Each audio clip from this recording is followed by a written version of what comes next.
Are you struggling to make money self-publishing on Amazon or elsewhere? Have you been hustling in the Kindle publishing business for far too long with little to show for it?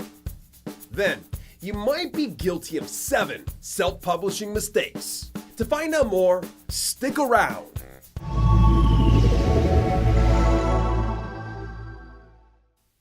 What's shaking? It's Dale here, and boy do I got the goods for you today on some of the most common self-publishing mistakes. First, if you're new to this channel and you want to learn how to publish and profit the right way, then subscribe and hit the bell icon next to it to get the notifications for all the latest videos on Kindle publishing, CreateSpace, and beyond. The self-publishing business continues to massively expand and therefore become excessively crowded. Most everyone is ready to share their self-publishing conquests since it's now easier than ever to produce literature online. And a choice few are making an incredible living from it. I'm fortunate to be among the few who made this a career that provides for my family. But my success was not overnight, and I had my share of poor choices and self-publishing mistakes. So I compiled a list of 7 self-publishing mistakes that could very well stifle your self-publishing business. I can't promise you'll make millions if you heed my advice, but you certainly increase the likelihood of self-publishing success. Let's get to it.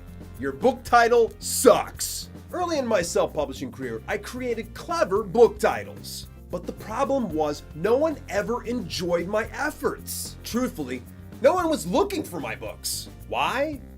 Because the book titles sucked. You can have the most brilliant book titles, but if you aren't saying exactly what your audience is searching for online, then you're screaming into a pillow.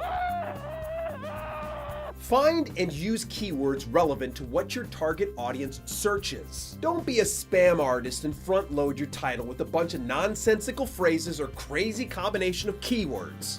Find a balance between keyword rich and tasteful for your book title. You have a crappy book cover design.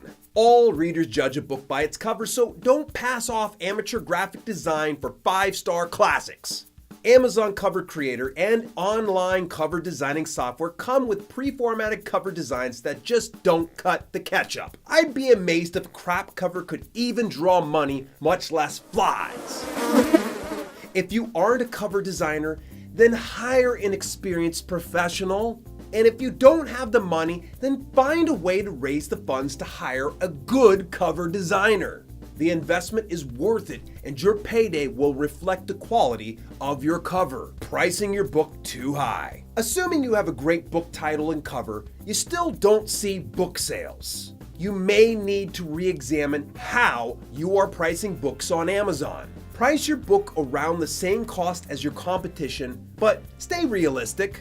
If you are not a celebrity or an established author, then you shouldn't price yourself out of the market. For the newbie Kindle publisher, keep your ebook prices around 99 cents to $3.99. And for paperbacks, set your price around $4.99 to $8.99.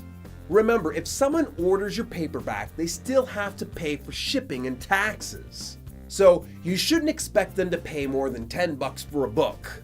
There are definitely exceptions to this rule, since pricing and profit should be relevant to the book content. No real book editing process. Depending on the online retailer, your customer has the opportunity to return your book with no questions asked by most online retailers. If your book is rubbish, then they can send it back. The most common reason I see poor reviews on a book is a lack of editing. Much like a good cover designer, hiring an experienced editor is a necessity. Publishing garbage on the market does not build a long-term sustainable self-publishing business. Readers see through hack work and aren't afraid to share their thoughts on poor writing. Without good professional editing, your book is doomed to eventual failure. Raise the funds for this critical step in your book production. Major in the minor things. You shouldn't spend time spamming Facebook groups and Twitter feeds for your free book promotion. Also, avoid analysis paralysis. You know, when you're constantly researching how to release the perfect book to get the best results. And something I've touched on far too many times on this channel. getting reviews. This should not be a major part of your business. And now that Amazon is going on a witch hunt for what they deem fake reviews, it's best you focus your time, attention, and finances on publishing and promoting books. Spending money recklessly. A common rookie mistake is to hire out based on the business model of established writers. Here's the deal.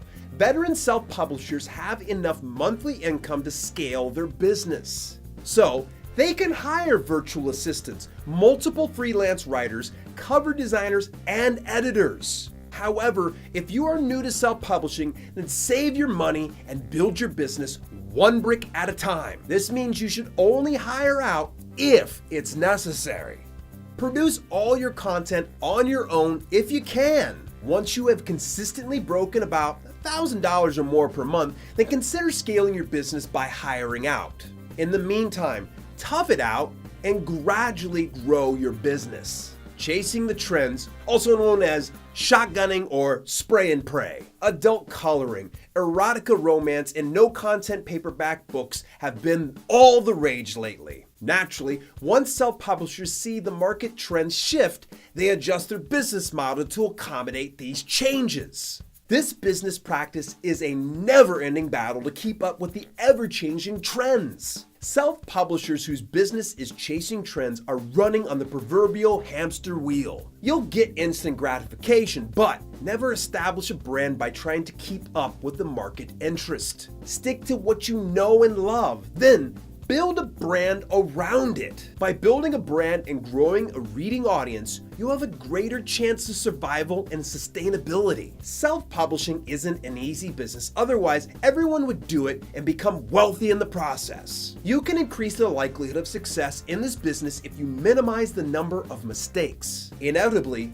you'll make errors, but if you take my advice, then you just may prosper quicker than most self-publishers. That's all the time we have for today. Remember, clicking the thumbs up an odd number of times is not obsessive compulsive.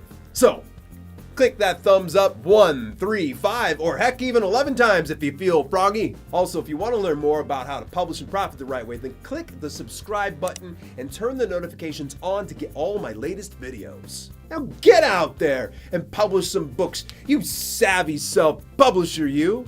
Till later, this has been Self-Publishing with Dale, and I'll see you guys soon.